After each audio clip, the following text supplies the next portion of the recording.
Hello po mga beshi! Welcome po sa aking channel. Ngayon po ay magluluto po tayo ng kare-kare. Ang una po nating gagawin ay pakukuluan po ang baboy. Lalagyan po natin ng 1 litrong tubig. Tapos po, lalagyan po natin ng asin. And then, lalagyan po natin ng pamintang buo.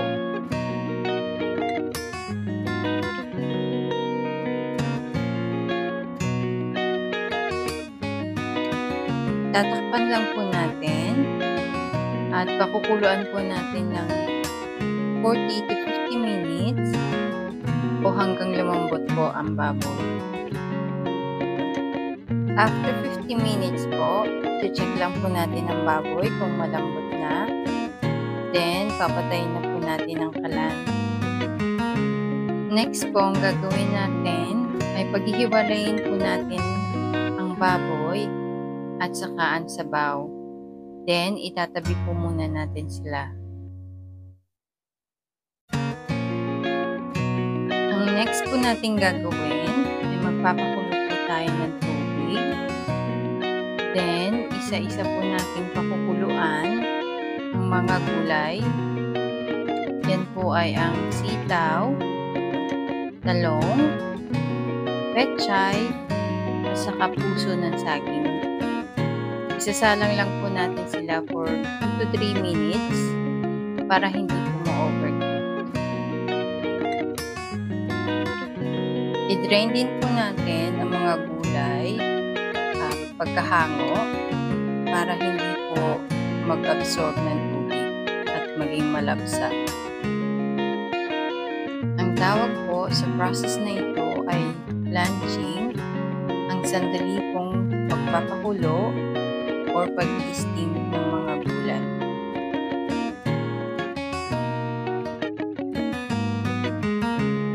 Mga beshi, kung meron po kayong alam na technique kung paano po hindi umitim ang puso ng saging, paki-comment down below na po.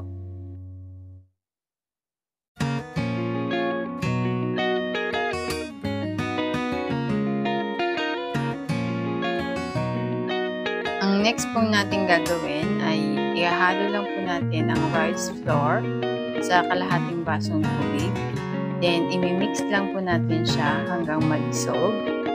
Gagamitin po natin siya mamaya para po pampalapot.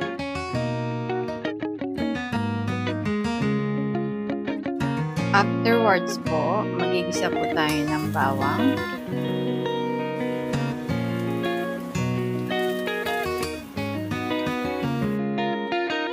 Isusunod po natin ang sibuyas. Haluin lang po natin hanggang medyo mag-brown siya.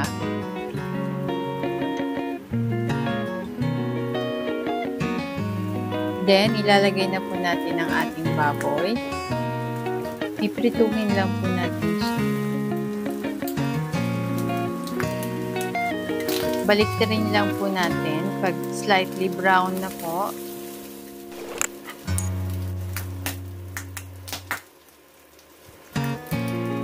Isusunod na po natin ang sabaw ng pork. Mga 500 ml po ang kailangan. Dagdagan na lang po kung kailangan nyo pong medyo malabnaw.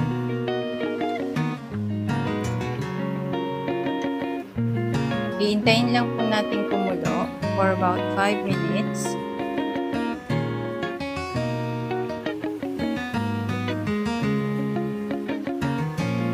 Ilalagay na po natin ang annatto powder.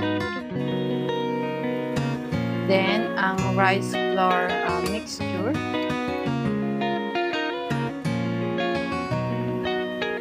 Gagamitan din po natin siya ng pork nor cubes. Then, ilalagay din po natin ang ating peanut butter.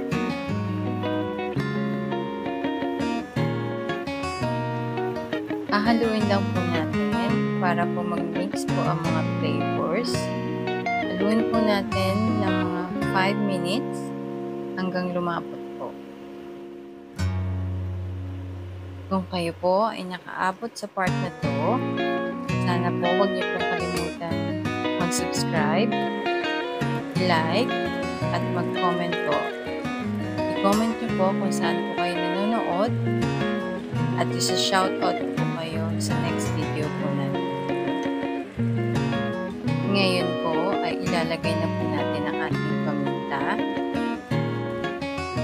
Then, ang ating isang kutsarang bagoong para po pampalasa.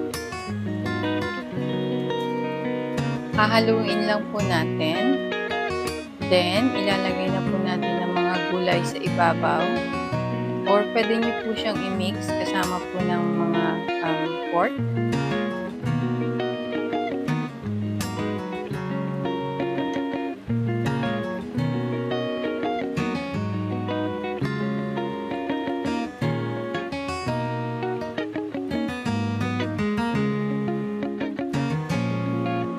Pwede na po siyang i-serve. Mas masarap po siyang i-serve with rice or you can eat it on its own. Maraming salamat po. Sana po nag-enjoy po kayo sa video. Please don't forget to like, share, and subscribe to my channel. Have a good day. Keep on smiling po.